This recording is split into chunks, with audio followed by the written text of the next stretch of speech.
Hello, welcome back to Real Talk with Artists. This is Cristina Trujillo with the distinct honor of having Oakland's finest visual artist, Jorge Bejarano. Jorge, did I say your last name correctly? You did. Yeah, not a lot of people do. That's fantastic. Oops. Okay, so give us a minute. Thank you. We already have friends that are joining us. Thank you so much. I'm sure they are fans here from Instagram. Hello, friends. Here I am. You're watching. You're watching all of Jorge's. Yes, Jorge. I hope you're seeing the love on Instagram. We're Oh, also you know what? live on There it YouTube. is. You seeing it? Look at all that Yeah, thanks, love. guys. Yes. Thank you for joining us, friends.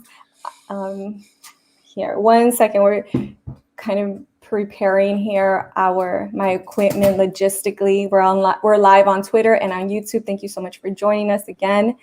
I have Jorge with me, a visual artist from Oakland. Give me one second as I pause. Jorge, can you let folks know a little bit about yourself while I get my equipment all squared away here? Yeah, of course. Thank you. So my name's Jorge Bejarano. I go by the artist name of Abstract Oakland. Hey, really quick. I think I can hear myself bounce really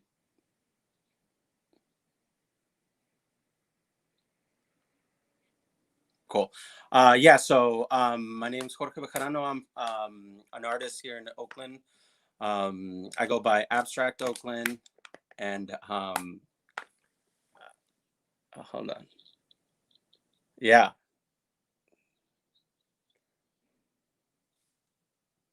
Yeah. No, definitely. All right.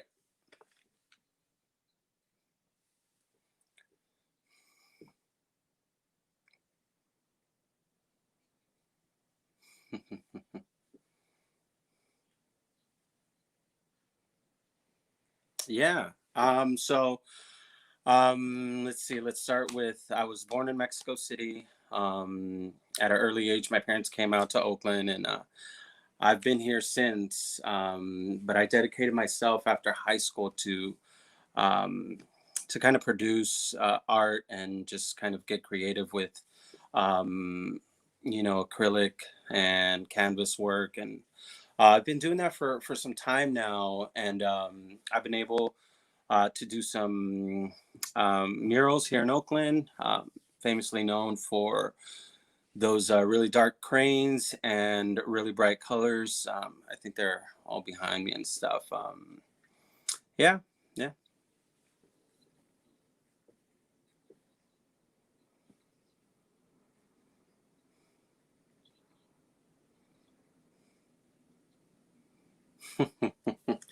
Well, it started in high school, and it started, you know, with me kind of not behaving in class and, just doing other things than listening to the teacher, and that just kind of led to doodling.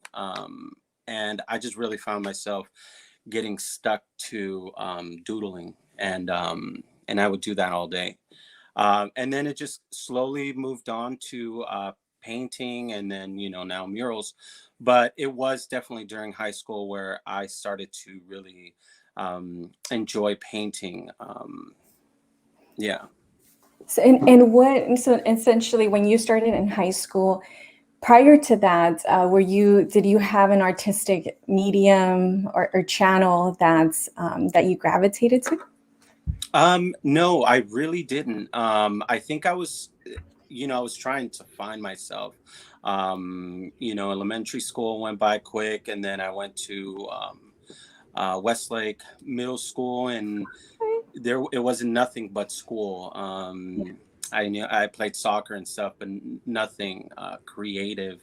And when I got to high school, that's when kind of started to try and find who I was, and fitting into the crowd that I wanted to fit in. And yeah, and it wasn't just until late in high school when I really started to mess around with different forms. Graffiti was the first form of kind of expressing myself. That was because, my friends were all into it. I was into it. And I guess that just kind of like sparked something to get me started with where I'm at now. I love that. So if you can go back to when you were a kid playing, using your imagination, what were the things that you'd love to do? What were the things that helped you to sort of like, escape from your reality and, Yeah. use your imagination? Well, a lot of it was, I do know that I was getting creative with other little things. I do vividly remember, and my dad confirms it now, just a memory that came up not too long ago was I had put a battery on some like construction see-through glasses, and I put the battery on the side, and I took like a little light off of, I don't remember what, but I like, glued it onto here. So I got some wires to kind of go around, and then every time you would touch the back of the glasses, the frame, it would light up, and I would do little things like that. We would, often go to the flea market, and I would just kind of create stuff off of that. But it wasn't. I didn't think, or nobody really thought it was like in a creative outlet. But now that I think of that, I mean, maybe that was like the early stages of getting creative. Yeah. Absolutely. I love that. Yeah, I love taking people back to when you were kids, right? Because as a parent myself, like I found very early on with my son, who actually went to Westlake as well. So Oakland. Oh, look at that. Yeah. And so I noticed right, off the bat when he was very, very little, like what his channels were, for creativity. And so I bet that if you go back and start kind of reminiscing, you'll find other, sort of memories dug in deep within you, right? Where you were also expressing yourself creatively. Are in your family, do you have other artists in your family?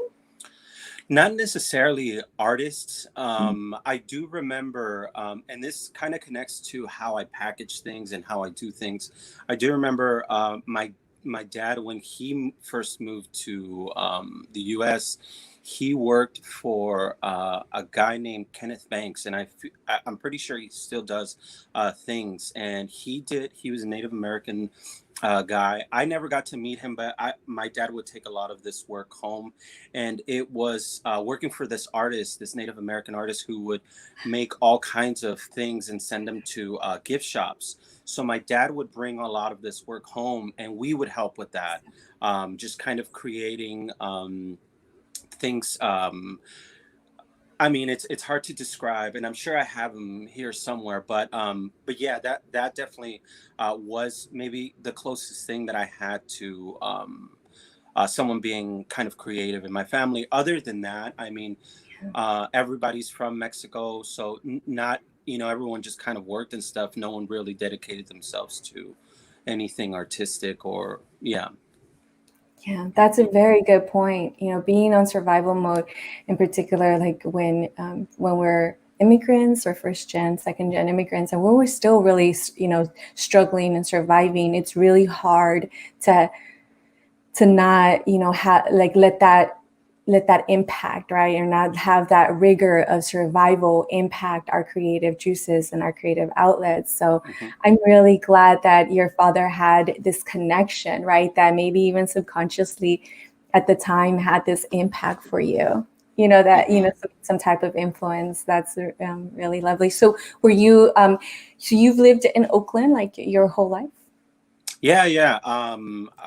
I moved here, or my parents brought me here when I was about 4 years old. And it's, I'm 33 now, so it's been that long that I've been in Oakland. Moved out for about a year or two to Richmond, but came right back. But yeah, I've been very true to Oakland since I got here. That's amazing. I was also brought here when I was 3, but I was raised in South Central. I have not been. I have not stayed in LA. I moved so much, so I'm definitely a transplant of the East Bay. Oh, So, that's okay. so then you're very familiarized with art, the art culture in Oakland since you've lived here all your life. What would you say are the changes in Oakland art that you've seen, that you've witnessed and experienced? You know what? I think the changes for me have been recent. A lot of the art growing up was graffiti writers putting up murals and kind of putting the culture on these murals, especially growing up in the Fruitvale area. A lot of Latino murals over there. And now I think I see a change in, first of all, more murals going up, more businesses respecting and loving art and wanting it for the front of their business. I think that has been the main change. It's just the acceptance of murals, the acceptance of art in more in areas like downtown, where it was just straight, financial stuff and not a whole lot of murals. And now you're getting to see them all around. So definitely the change for me has been on how easy and accepting people are with putting just art on the walls now. I love it. So like public art Yeah. and Yeah. mural art, that's wonderful. And I know that this year has been very impactful for artists, because prior to this year, right, we were always able to rely on and count on and be excited for First Friday, Yeah. right? And so we that absolutely stalled. And can you tell us a little bit about how you've had to navigate, and also your peers have had to navigate through the pandemic and not having that that consistent public space, right? That we Yeah. can congregate, and like people that love art can also visit. Yeah. Well, I think thankfully First Friday was running for a long time before this happened. And I feel that I got to make a lot of connections there, and it was a lot of fun preparing for it. It was definitely something you can count on. And as an artist, if you didn't have a gallery or if you didn't have anywhere to go, you knew First Friday was definitely still going to happen, and your work would still be exposed somehow. And for me, just making those connections then have helped me now through the pandemic. Um, I know some of my close friends too, who I shared my booth with, are kind of in on the same boat. But it's definitely affected all of us for sure. I mean, like I said, that was definitely, if you had a bad month, you at least can count on First Friday to, kind of make up for something. And if it wasn't that you sold something, at least you knew that you were going to have more connections, because every single First Friday you made connections one way or another. And somebody new saw your work, and maybe a couple weeks past that, then you'd have a call back from somebody wanting to get a piece from you. But it's definitely it's I always get emails from First Fridays and stuff, and I see all the changes that's been happening. Unfortunately, speaking about that, Telegraph they put those like plastic barriers around, and they completely uh, covered the area where the booths normally go to protect bicyclists on that road. And so, now not only the pandemic, but now there's an uncertainty of where First Friday will be for us. So it's Oh, definitely been a mix of emotions there throughout the pandemic. Yeah. thank you for mentioning that, because as someone that has this community and economic development experience, that's actually the sector that I've dedicated myself for a very long time. I'm starting to see that I think it would be very important to start building that bridge between the artists and also city officials, right? So Oh yeah. that's something that the city um, can really support artists, right? And creating these safe public spaces, right? Because I think that we're definitely going to have to abide by PPE rules, right? We're going to always have Mhm. to be safe, right, for some time, but that is very doable. And I think that building those relationships with the city of Oakland could be really important and vital right now. So I hope that's happening, in I I'm somewhere. I'm sh- Right. No, I completely agree with you. And I'm sure there are people who are working more on this because, the city of Oakland is a city of artists, and it's been like that for a really long time, and it continues to be like that. And I feel more so now with the diversity going on in Oakland. It's really attracting a lot of creators, and like-minded people. So Oakland needs, I mean, they have to work with artists to get safe spaces for us to either sell or show art or just kind of, give back to the community in our way. Absolutely. In San Francisco, I believe, if I'm correct, Mayor London Breed just released, I think it's a UBI, Universal Basic Income type of support for artists. And I think artists now living in San Francisco can receive maybe $1,000 a month. And I think that that's definitely an initiative that the city of Oakland should really look into in supporting Yeah, I financially think their so. artists. That would Yeah, be I think so too.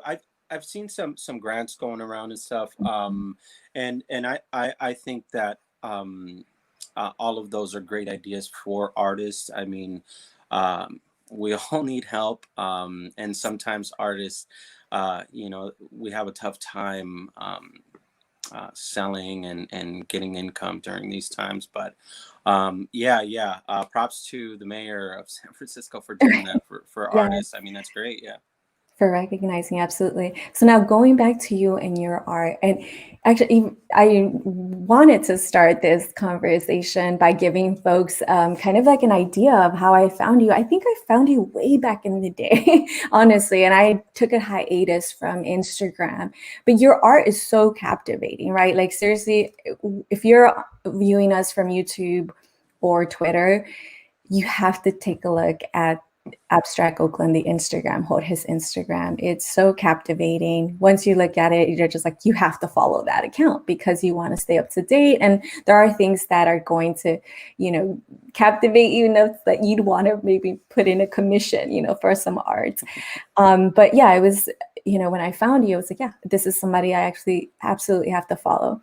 And, this year I was so lucky because I was able to contact you and say, hey, I have this idea.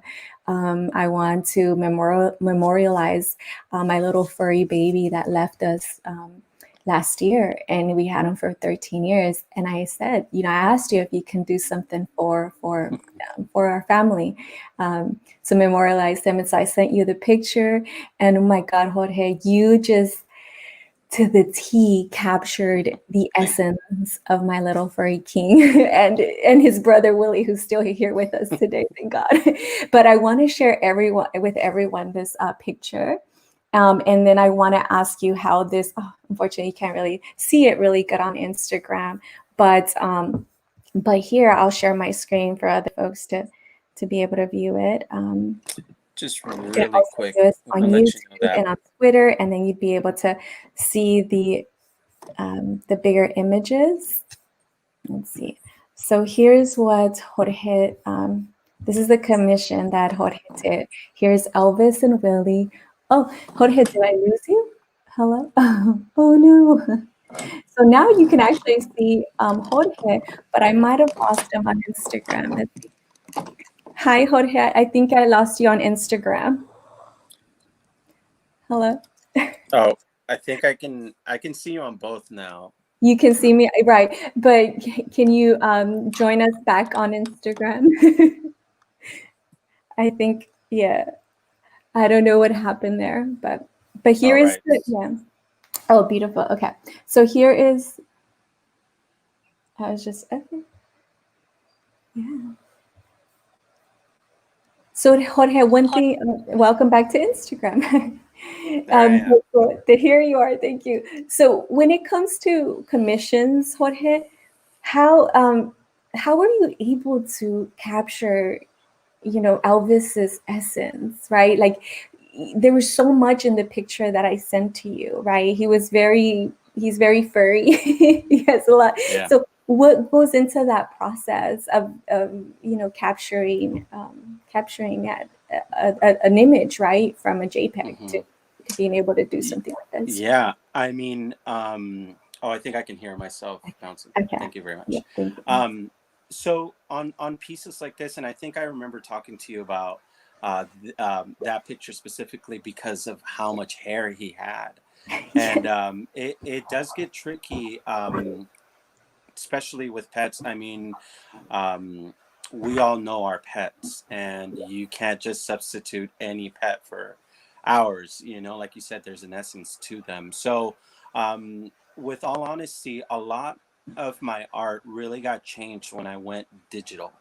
When I was able to start producing on a different medium, at least, you know, with an iPad, right? That's definitely something that came in to change my art career. So I use that. I upload the pictures, and then I trace out as much as I can from the Mhm. pet, and then now I get a physical copy, and I start to find what makes that dog, that cat special, and then just kind of start following the outlines of their body, the shapes, and until it kind of makes sense. And then from there, I just have my iPad on the side of me and start going off on the canvas there. It's so beautiful. And I'm sure that the reaction you got from me and my son, right? That visceral, just teary eye reaction. Is that pretty common for you? It is, especially when I do pets. I I don't. Most of the pets that I do portraits are pets who are still around, you know, and even so, I get that reaction where it's like, "Hey, you captured um, my son, my daughter, just how they are," you know, and and I have had a few people who've gotten commissions of their late pets, and I've definitely had some emotional reactions to them for sure. I mean, because with all honesty, most of them have been surprises for the owner. Yeah. Yeah, it's the best. I really, it's the best surprise. Now with the holiday season coming up, I mean, this is like the most special gift you can give to someone, right? And at the same time, support your artists. You know, Yeah, commission artists, absolutely. you're supporting artists, and then you're giving something that is worth like your entire life. So, and again, so this is something that I was able to commission you for this year. So, how has this year been for you as an artist? It's been busy. It's been a really busy year. It started off slow because December of last year, First Friday was kind of the only thing that I was looking forward to or that I had going for me.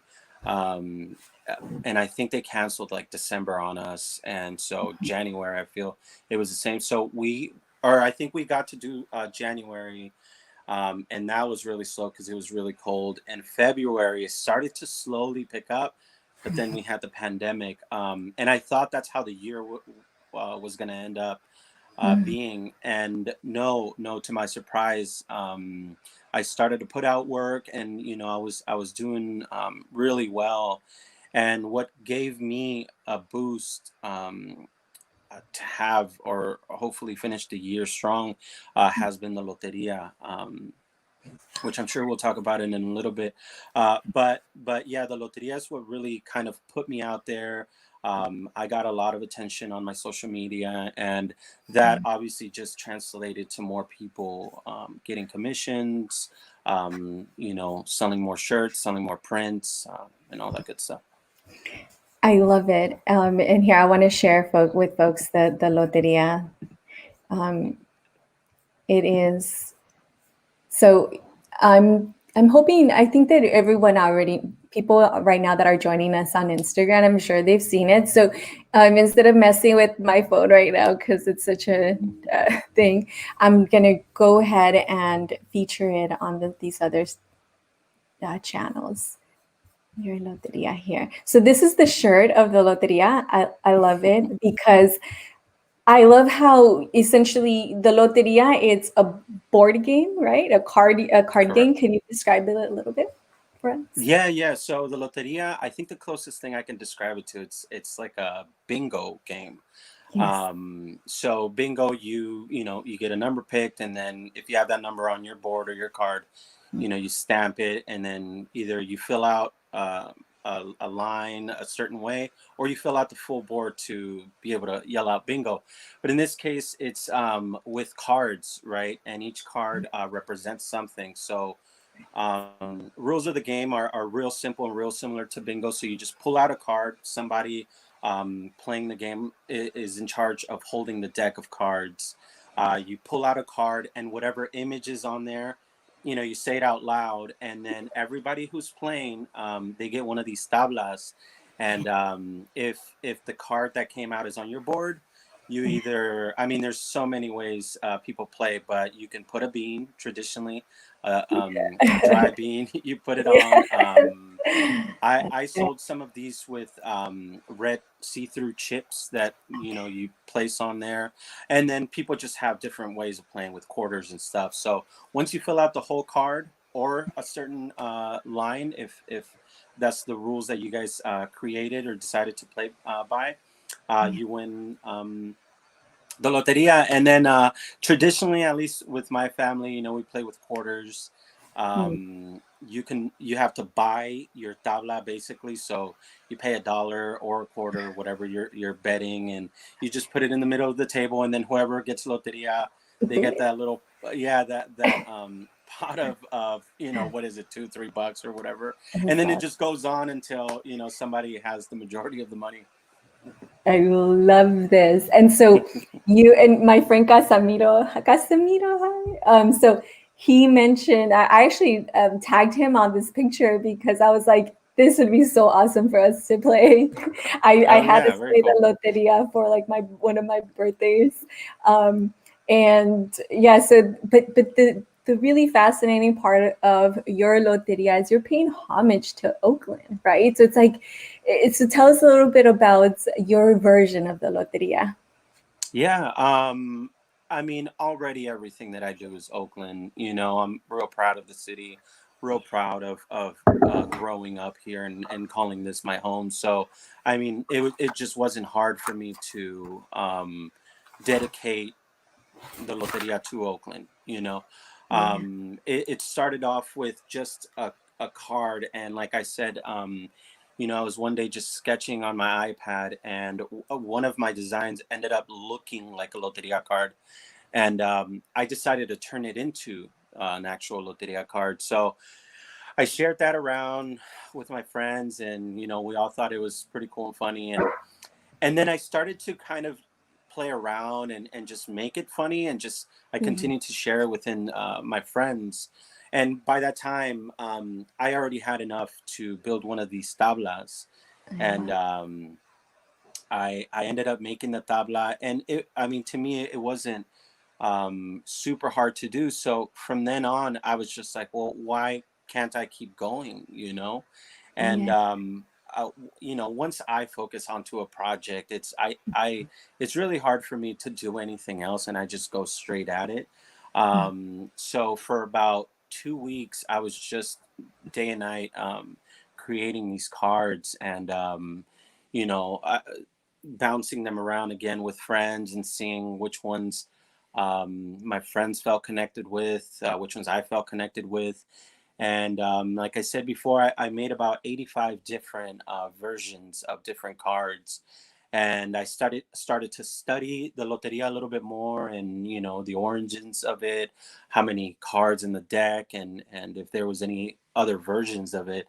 So from then on, I decided to print them here at home, and just to kind of give them out to my friends. But the day that I posted the picture of one of the tablas that I had printed here, it just went wild. And I was already getting asked for orders and stuff. So I knew that I wasn't going to be able to tackle that project, and I needed to make it, um, a little more professional, and so people can play. So I went back to my loteria, and I just kind of looked at it and saw the dimensions and the feel for the kind of paper, and then just ended up looking for somebody who can create my vision, and luckily found the right people for it. you know, I luckily found another Latino on the other end of that phone, and he knew exactly what a loteria was. So he made my job much easier. Shout out to Miguel for helping me out. He did an amazing job in helping me find the right gloss for it, the right feel for it, the right dimensions for it. So yeah, that's kind of just a quick story on how it just ended up happening. I love it so much. And so right now, you can probably see I'm going to reshare the screen, and you can. Oh, sorry. Let's see. I want to go ahead and reshare this the screen because the some of the images that you have is el árbol, right? The tree. You have el Bart. um, are there some that are there some of the pictures that really that you love that really resonate with you? Yeah, the my favorite one is Molcajete. And which one Although is it's that not, one? Yeah. it's somewhere in there, but it's called in Molcajete, and the reason for that, I was kind of getting stuck with ideas, and of course it's not from Oakland, but my mom's the one who decided to put Molcajete in there. She just, you know, I was at her house and I was telling her this idea of the Loteria, and she just looked to the side and saw her Molcajete. She was like, "Why don't you do that?" So that one to me is really special, just because she gave me the idea, she created it, and as soon as I got home, I made it and sent it to her. But so I actually made myself a shirt and a print for that. But other than that, I think I really like how Saint Elizabeth came out. I like how the Fruitvale one came out. My dad helped me out on that one.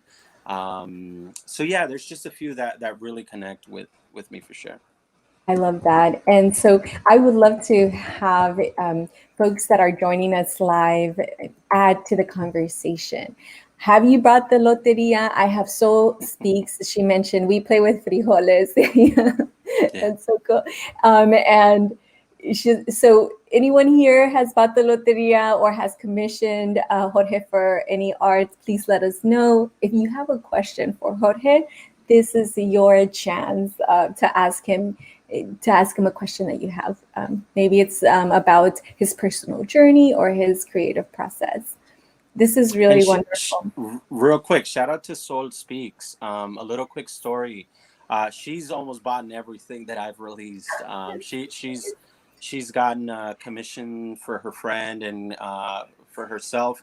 And fun fact is that the Frida that you all see on shirts Oh, now and yeah. stuff, Mhm. that is originally for her. She's the one who pushed me to create something different, and out of the trust that she gave me, I created that piece. And then she has the original to that, and then from then on, I mean, it really sparked something else inside of me, being able to produce this. So anyway, shout out to her. Yes. Shout out to Soul. What is Soul's name? Is it? She told me to call her Sol. Okay, So perfect. it's That's not I love Marisol, it. it's Sol. It is Soul. Well, I But it's love it. So Marisol, yeah. well, thank you so much for supporting Artist Soul and for also convincing. Yeah, this is great. Being the inspiration behind the Frida art and the shirts. This is absolutely beautiful. I can't wait to one day be able to commission you for whatever it is because they're so beautiful. Here's you can see it on Instagram, and that's the shirt. And what I love about you, Jorge, is that you don't stop right with any sort of like so you have various forms various channels that you use your art, right? Whether it's the prints, right? The canvases, the shirts, the loteria. I mean, it's like your creative, your creativity is boundless. It's so amazing. So, for example, the other this artwork that we started with here, right? Tell us a little bit about this and how does it go from first that vision of what you're about to create and then to unfolding in several different in several different means, right? Of Hmm, hmm. yeah, the production.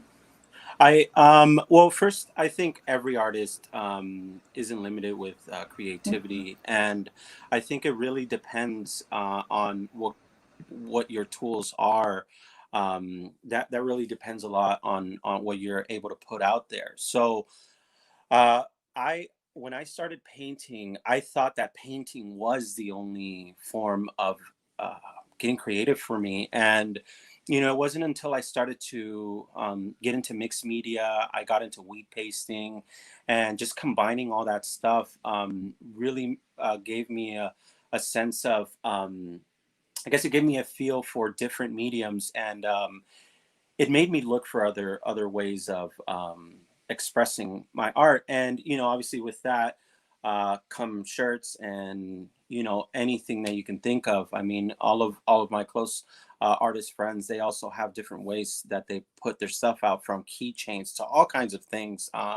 So this for me is just kind of discovering different ways to put what I already have in me, which is the creativity, and then just finding ways to do that. And for the panels, and for most of the work that I do, nothing is premeditated. Nothing is,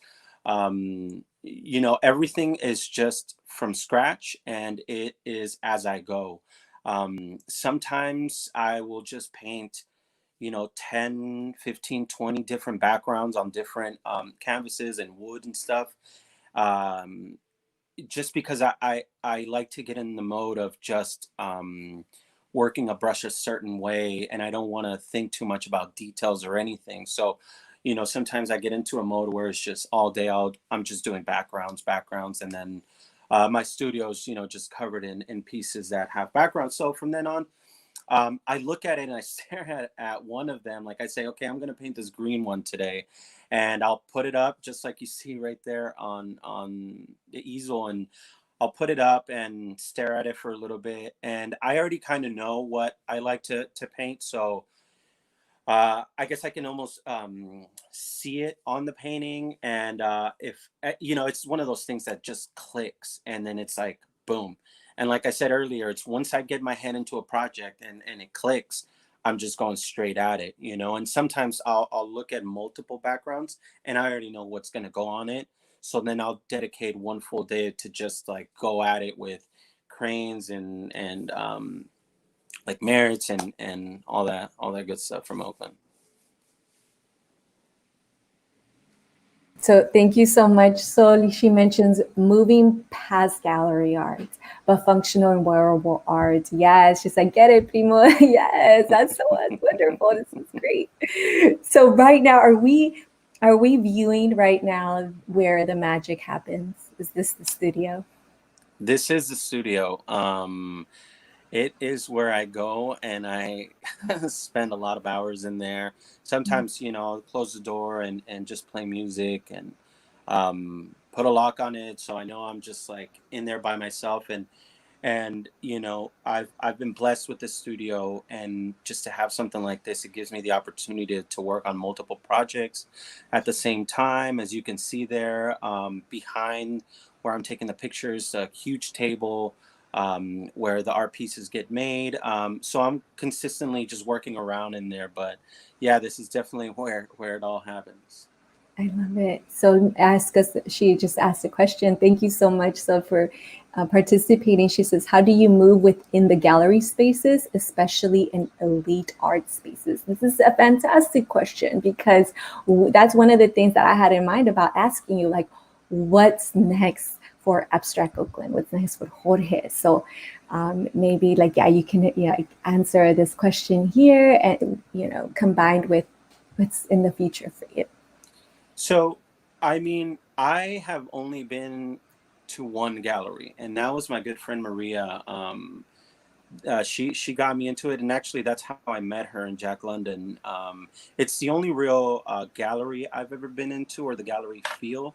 Mhm. Other than that, before that, I was able to expose um, at like pubs, like Crooked City Cider, give me an opportunity to put art up there, but not actual galleries. So once I did that gallery in Jack London, from then on, I I I got real busy with just painting commission stuff, And as I tried to look for other galleries, that's kind of really when the pandemic hit and just nothing was happening there. But moving forward, I do have some work coming up uh, that it is what I consider elite for myself. I normally paint very quickly. I That's why I got into abstract art because of the style of painting that I do. I don't like to watch paint dry, so I'm consistently throwing paint at the canvas and stuff like that. So sometimes you'll see how messy it is, but it's intended to be that way. And I've really now gotten to a point where I'm working on certain pieces that I want to take a couple months to create, and then find the right gallery where I can expose some of this stuff. This is wonderful. I love it. We have more shout outs here coming to us live. Let's see. Um, Oakland native 87. He's like, proud of my dude. Theodome says, shout out to Maria. Who's Maria? Maria is, oh man, she's gonna kill me for not knowing her Instagram account. But Maria is the sweetest soul. So she got together a space that wasn't being used in Jack London, and I think she reached out and found a way to turn that empty space into a gallery, and gave us people from Oakland, and specifically from Oakland, which I love that about her. I remember the day that I walked in to take a look at the space. She asked me all these questions about Oakland, and rightfully so. She wanted to make sure that she was highlighting the right people and people who have put work into the community and stuff. So she started this gallery and gave fresh photography, a good friend of mine. And a bunch of people who I ended up meeting through there, Steve, and just a bunch of folks, an opportunity to kind of get together and make it look like a real gallery. I mean, it was beautiful in there. She really did her thing there, and I think it ran more than what she expected it to run. And I know that also shot her into other opportunities, which was a real good thing for her and for all of us. That's fantastic. Is she an artist as well? She is an amazing artist. Yeah.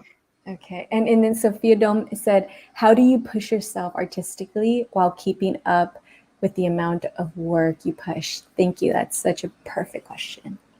Um, you know, it's hard. I actually just put a pause on my art and stuff. Thankfully, I've had incredible support for the past year. But it's just the support is kind of what keeps me going, but also my passion for what I do is what keeps me going. So I love waking up in the morning, getting a coffee, and going straight into my studio, because I already wanted to do that the night before. It's just it got late and it's time to go to bed, but I wake up with a lot of energy to produce, and just having the tools in my studio for that makes it so easy for me to just walk in and start creating the moment that I wake up.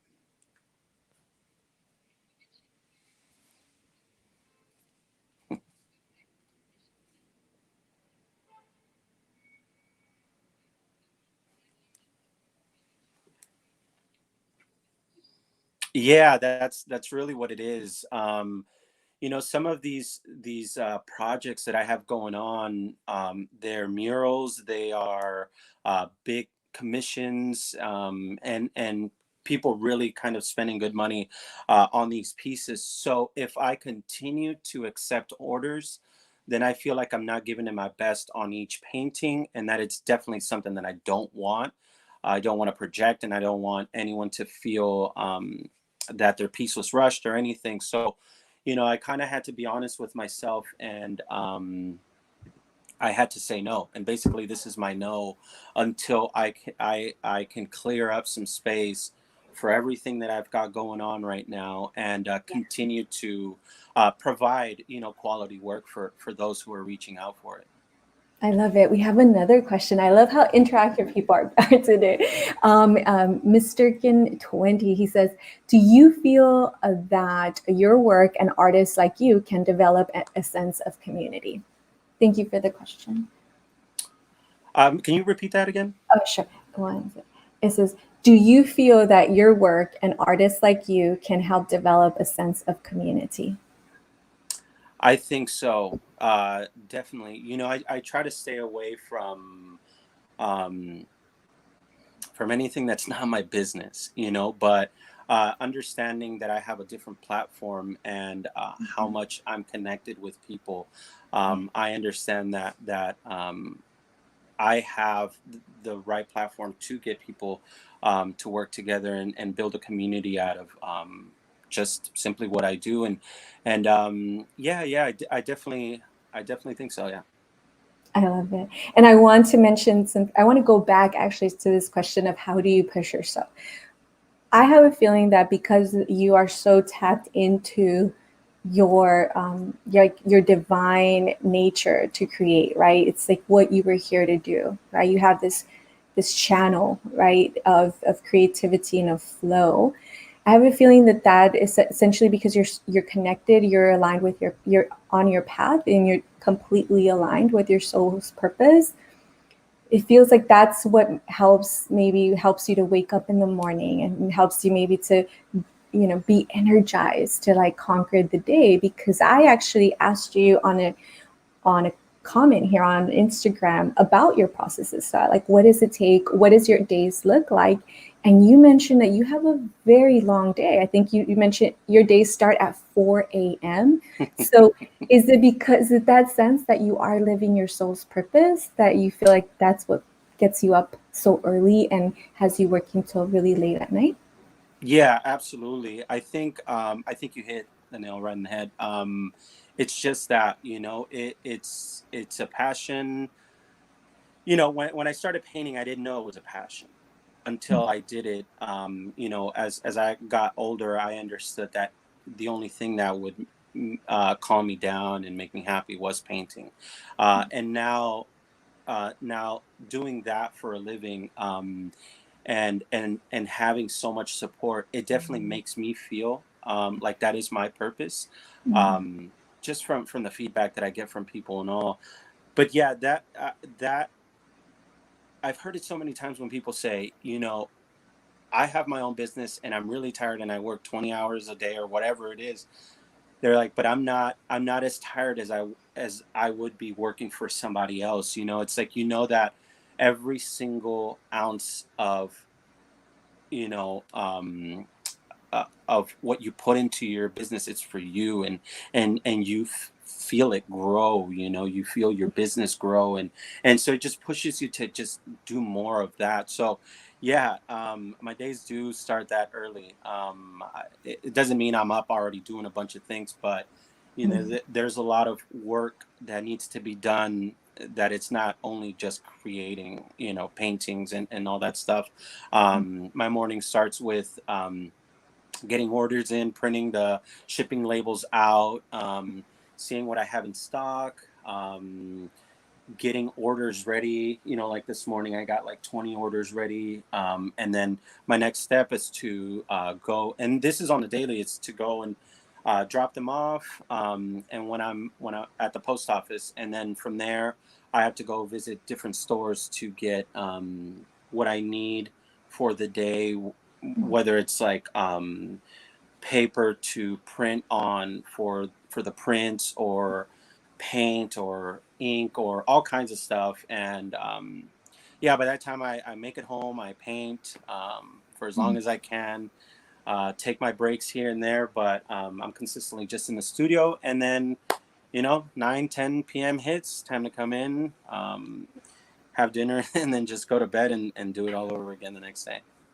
I love it. And so would you say then you're looking like right now the balance that you have is something you recommend for others, or are you still looking for a balance like where it's, you're you're fully into your art, which is also a business, right? Because I do recommend all artists to go from, being a starving artist, because that's not sustainable, right? To actually Yeah. making, to fundamentally building a business from their art. And so, but it does take a lot of sacrifice and a lot of work. And so how would you score sort of like your balance of life and navigating through it all?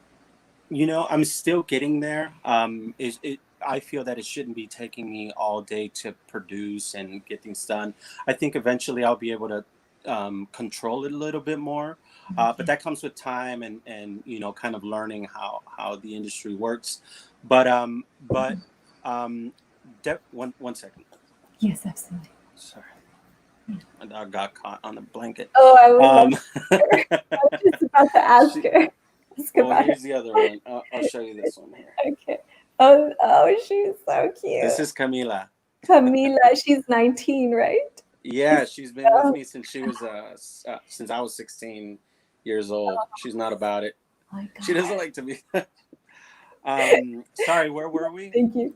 Yeah, in terms of the balance of your life, right? That, it's Mhm. like that, yeah. So it's your work, it's your art, and like Yeah, navigating through the business, and also ensuring that you're being taken care of, that you're good.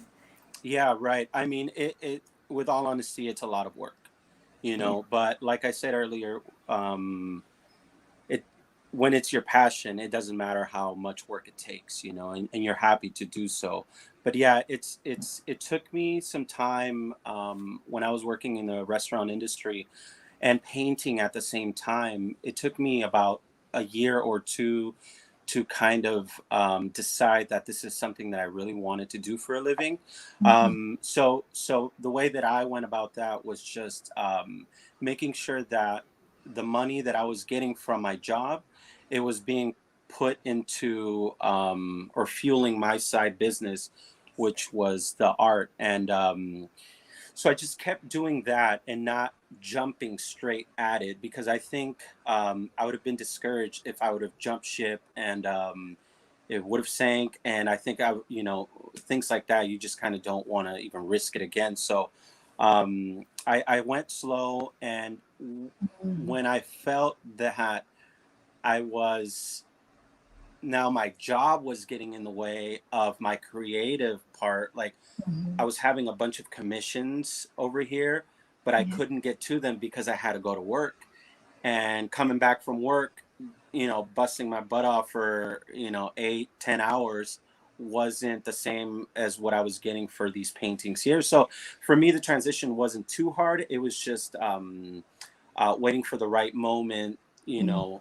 and understanding when it was time to do so. Now, when I did do that, that's such a scary leap, because you're used to getting, a solid income from your job. You work certain hours, so you're getting paid for that. And just kind of jumping to being an artist, now everything depended on you. And that can also be a way where some people can get discouraged when you have one month that didn't go very well, and you had another month, and it starts to stack up. So you end up kind of going right back to your job, and so that can discourage some people. But thankfully, so I was able to kind of stick through it. And now, however many years later, I'm starting to see everything pay off for the amount of dedication that I gave in from the beginning. I love that. That is so perfect. I mean, I can go on and on and on with talking to you, Jorge.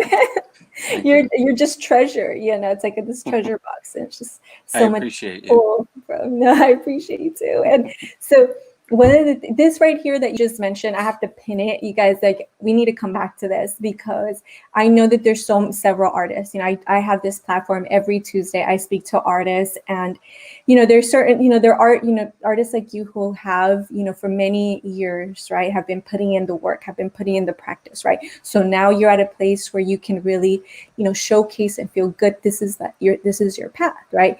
But you mentioned something that's critical, I believe, to young people, maybe, yeah, young folks, right, that know that art, a creative expression, is that's their life, that's their passion, but then they're having to navigate through the rigor of life, having to work, having to make a living, but also making time and space for that creative outlet, right? Without without letting that rigor of life, that survival mode that we talked about originally, impacting, right, the creative process. And I mean, I feel like you have, like, with what you just mentioned right now, that would be such a good book to write that can really inspire and help other artists. Yeah. I mean, I think that it's one of those things. I think that your process it's like the blueprint, really, of how you can go about it without, like you mentioned, like, really having to be a starving artist. Because yes, we all need to work, right, to make a living, but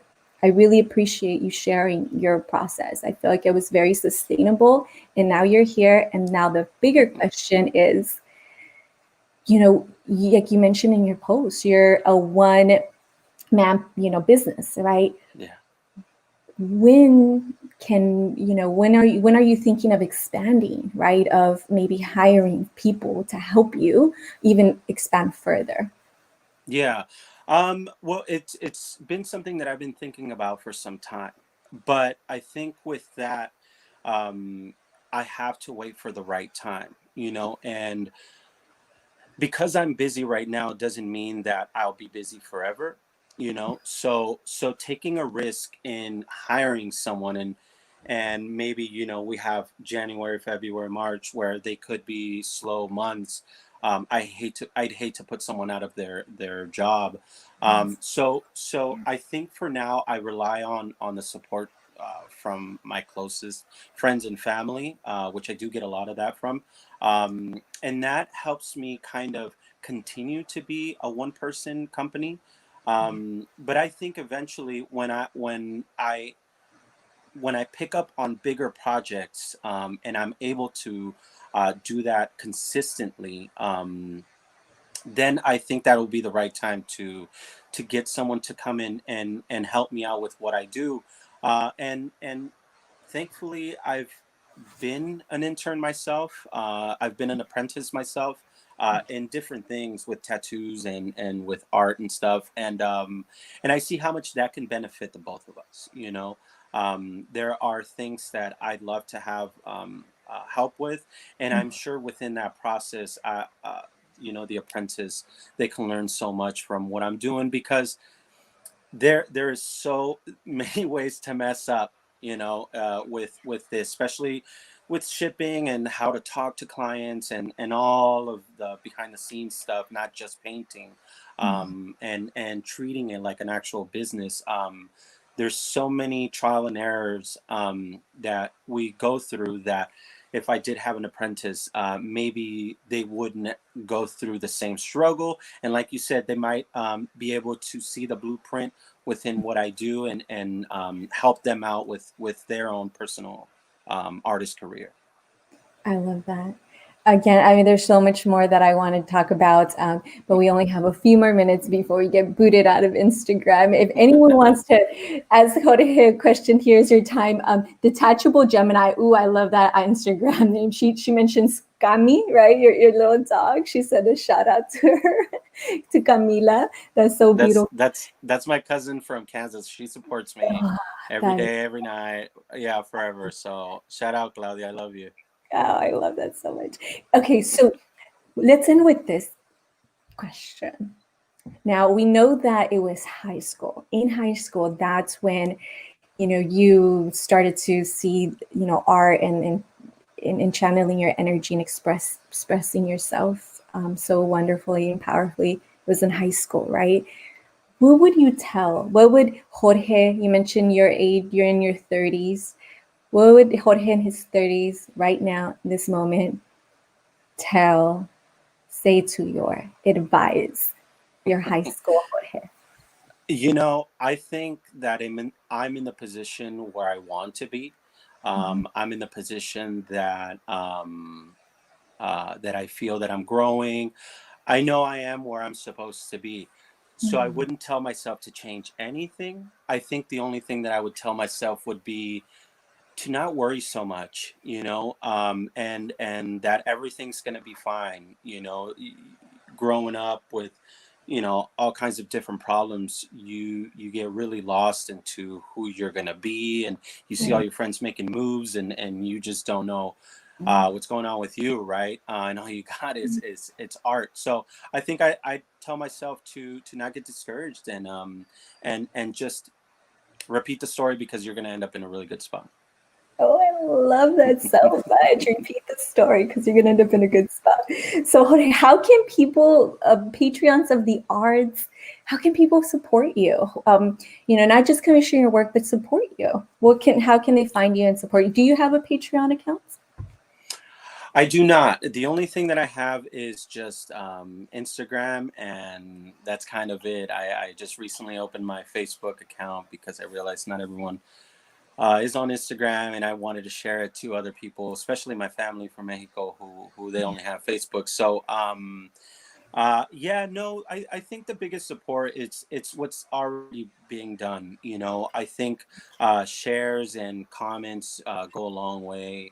I really do love reading comments, and seeing strangers, people who I've never met before, you know, comment some really positive things on my page. And of course, you know, with that is the support through art.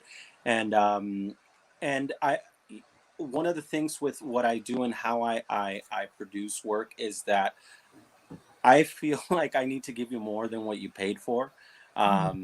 So anytime you support me, trust that everything that I do is done by myself, with a lot of love, and you know, going to other lengths, that I give everybody free stuff when they get stuff from me. So that's my way of showing um, my gratitude for the support that's been given to me. That's so beautiful. Thank you. And I want to encourage everyone. If you're just joining us right now, we've been having this hour-long conversation. This has been such a wonderful conversation where Jorge shared so much of his journey, his process. He gave us some really good tidbits and advice that I think we all could apply. And so I want to encourage everyone to go back and view this video once it's uploaded. It'll be on YouTube through Ream Media, and then also here on Instagram. Hopefully Instagram will let us upload it later. But real quick, I don't want to, we cannot underestimate, y'all, how important it is to support Jorge and all other artists through, social media. And it's not through just a like. The like is nice, but if you want to help push what they're putting out on social media, definitely comment, save their art onto your own social media, and also share it on your stories. These things that you do for artists go a long way. It helps to beat the algorithm of every social media channel. And so visibility for artists is crucial. And now we're in the holiday season, y'all. This is when it's going to get really heavy for a lot of artists that have been struggling this year. So maybe we can all, support artists instead of buying from big top corporations. We can put our money, we can align our money and our spending to where it matters. So I just want to mention that before we go. Yeah, thank you. Anything else that you want to say to your wonderful audience? You've definitely had great company here today, Jorge. Yeah, awesome. No, I just want to again just say thank you to everyone for everything. You know, there's a lot of messages that don't even make it to social media, where people, you know, personally reach out and congratulate me, and you know, everything that happens in social media um, is great for us, and I'm thankful for everyone who reaches out and comments, and you know, just takes a little bit of their time to really show appreciation for what I do. And stay tuned. I guess stay tuned. There's so many projects. Like I said, I had to pause a bunch of them, but you know, we've got the second Loteria coming out, and many more designs, especially for the holiday season. That's already underway. But I'm sure within the next couple of weeks, you'll start seeing a lot of posts coming from me again. That's going to be wonderful. Okay, everyone, Abstract Oakland, Instagram. This show has been brought to you by my small ethical media agency called Remedia. And so, yeah, you can follow us too at Remedia LLC. Thank you so much, Jorge. This has been so much fun. I appreciate you. And much love, protection, all that good vibes to you and your family, and to Camila. I appreciate you. Thanks for having me. Thank you, Jorge. Okay, ciao, ciao. Bye. Bye-bye.